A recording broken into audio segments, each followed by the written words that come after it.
शत्रूच्या काळजामध्ये धडकी भरवणारी अशी INS इम्फाळ ही युद्धनौका आजपासून नौदलाच्या ताफ्यामध्ये सामील होणार आहे आणि आज संरक्षण मंत्री राजनाथ सिंह यांच्या हस्ते याचा सोहळा पार पडणार आहे, उद्घाटन होणार आहे।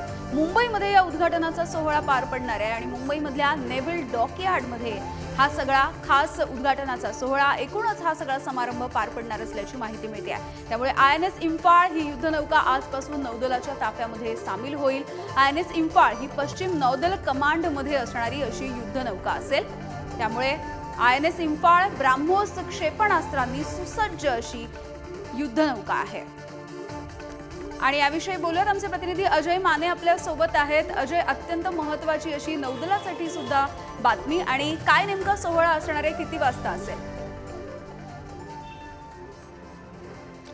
यामिनी एकंदरीत 11:30 वाजता आज जो आहे हा संपूर्ण सोहळा जो आहे तो सुरू होईल। संरक्षण मंत्री सुद्धा असणार आहेत आणि त्यांच्या हस्तेच फ्लॅग होस्टिंग होईल आणि त्यानंतर ही युद्धनौका सेवेत रुजू होईल। पण सगळ्यात महत्त्वाचं म्हणजे यंदाच्या या युद्धनौकेच्या 3 गोष्टी महत्त्वाच्या आहेत। एक तर टेक्निकॅलिटी म्हणजे तांत्रिक बाबींमध्ये, दुसरं म्हणजे ही संपूर्ण युद्धनौका ना त्यातलं 75% लागणारं साधन असेल किंवा संपूर्ण 75% काम जे ते भारताने केलेलं आहे, त्यामुळे हा एक आपल्याकडे अभिमानाचा तुरा आहे।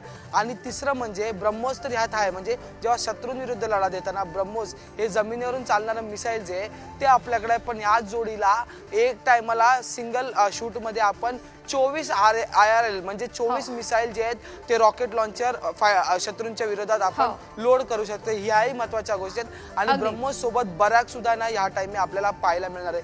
आणि या सोबत या संपूर्ण युद्धनौकेत जेव्हा आपण एकंदरीत कुठेतरी शत्रूंचा सामना करतो, त्यामुळे एकूणच या सोहळ्याकडे सुद्धा आपले लक्ष असणार आहे। तुर्तास धन्यवाद या सगळ्या माहितीसाठी।